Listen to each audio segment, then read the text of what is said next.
on a fait le même passage à l'étranger, en France, uniquement, et c'est nous qui l'avons voulu, dans des grandes maisons reconnues nationalement, internationalement, en 3 étoiles Michelin, 2 étoiles. Et ensuite, il arrive, je pense que dans toute carrière, si on peut parler carrière, il arrive un moment où on se dit, maintenant on a une voie à faire, qu'est-ce que l'on fait? Est-ce que l'on continue à travailler chez les autres? Est-ce qu'on cherche une chaîne? Nous, notre choix, elle était fait depuis très très longtemps, c'était, on veut faire quelque chose, mais pour nous, mais à notre image.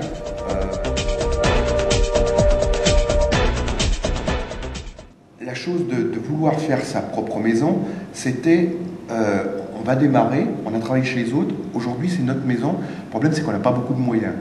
Donc nos moyens, on va essayer de les limiter. Oui. Par contre, si on a un restaurant, il faut absolument que si les gens viennent chez nous, ils repartent avec une autre idée d'un autre restaurant. On s'est dit, c'est bien, maintenant on a presque trouvé notre voie, mais ça reste encore un peu lourd parce qu'on faisait beaucoup attention, comme toujours on le fait, mais par rapport aussi avec les clients, parce que là on avait eu dans les Relais-Châteaux, et on n'était pas à l'emplacement où on était, à Relais-Châteaux. Nos proches voisins, c'est souvent, et je l'ai revendiqué, et je m'en cache pas, c'est un quartier gare, donc avec kebab, pizzeria, sex shop.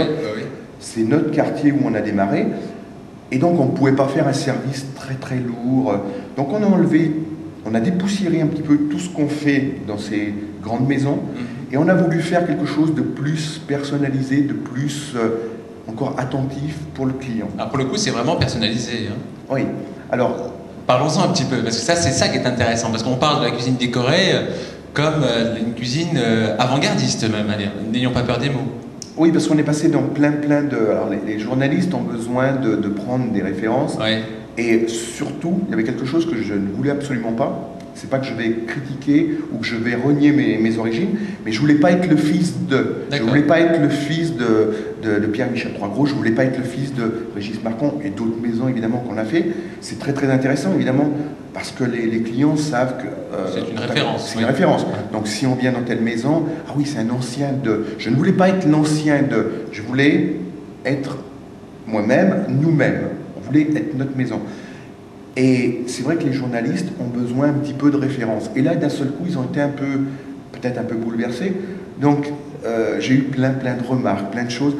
C'est pas normal. Je suis meilleur ouvrier de France, mais c'est pas normal. On n'a jamais vu un meilleur ouvrier de France travailler comme ça. Alors après, on m'a cuisiné. On m'a mis dans la famille de la cuisine moléculaire. On m'a mis dans la cuisine ludique. On m'a mis dans la cuisine avant-gardiste. Dans plein de choses, dans plein de domaines. Et vous mettriez où? On m'a mis, alors là c'était la grande référence pour moi, c'est vrai que j'étais très touché. Touché. J'étais le Ferran Adria français. Moi, je vis dans mon univers. C'est ça. Après, on l'épouse pas, c'est certain, mais c'est vrai que c'est votre univers. Vous avez su avoir une véritable identité gastronomique, ça c'est indiscutable. Oui, et ce qui est curieux, c'est que cette identité, souvent je l'ai expliqué, souvent je me suis exprimé là-dessus, je reviens toujours sur le départ, c'est on n'a pas de moyens, il faut qu'on fasse de la cuisine, il faut qu'on fasse du service. Et par rapport à ça, alors il y a un mot que j'utilise et qui a été repris justement dernièrement là dans la presse, je bidouille des choses. Nous, on a fait un autre choix. Notre choix, on a fait un premier investissement, on en fait un plus conséquent. Et nous, oui, on a besoin des guides. On a besoin des guides, mais comme on a besoin des clients, comme on a besoin des journalistes. Et c'est vrai que, on parle peut-être, pour moi, je me suis plus fixé sur celui-là, parce que c'est le guide mondial. Et c'est vrai qu'on ne travaille pas pour Michelin.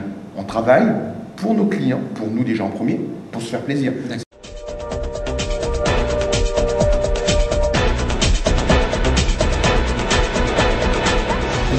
On va juste très rapidement remettre les choses à plat. Le projet, c'est 6 ans en arrière. Oui. Le sous-préfet de l'époque nous le propose, via aussi la mairie. On a rencontré donc monsieur le maire. Et tout ça, on a démarré. On a mis donc 6 ans pour l'obtenir. On ne pensait pas que ça allait être aussi lent. Ça a été fait. La ville nous a permis de l'acquérir via son autorité, à savoir ils ont fait préemption dessus et ils nous le louent. Sinon, ce n'était pas possible. Donc là, on avait annoncé que si ce n'était pas possible, on partait de Vichy. Nous, on voulait absolument, on croit en Vichy. Je pense que Vichy est une belle ville, a de l'avenir, a eu un passé, mais a de l'avenir. Et je crois qu'on veut rester à Vichy pour faire un plus, pour faire une pierre à l'édifice. Donc, le projet où il en est, notre architecte, je pense, qui est un très grand professionnel, qui a fait les 2 établissements de Régis Marcon, qui a fait d'autres établissements, mais on va dire le plus connu dans toute la région, c'est Régis Marcon. C'est quelqu'un qui, comme nous, jugeait. Il a été jugé pour quelque chose qui n'est pas fini. Son travail a été fait en amont via l'architecte des bâtiments de France. Il avait fait un premier projet qui a été refusé par l'architecte des bâtiments de France, puis un deuxième. Le troisième que l'on a aujourd'hui sous les yeux a été accepté donc par l'architecte du bâtiment de France. Ça, c'était d'accord. Après, il y a eu la contrainte aussi, parce qu'on va dire aujourd'hui, il y a quelque chose, il y a un problème dessus, mais on va dire aujourd'hui, c'est pas notre projet. Notre projet, c'est pas ça. Notre projet. D'accord. Aujourd'hui, c'était pas du tout celui-ci. Non. Notre projet, c'est ce que notre architecte nous avait fait, à savoir quelque chose que l'architecte des bâtiments de France lui avait demandé. D'accord. C'était une transparence. Aujourd'hui, on a quelque chose d'opaque. Mais ce n'est pas notre architecte qui a fait le choix du verre, c'est l'architecte des bâtiments de France. Notre architecte avait pris un verre qui était rose-orangé pour rappeler l'abri du chalet existant.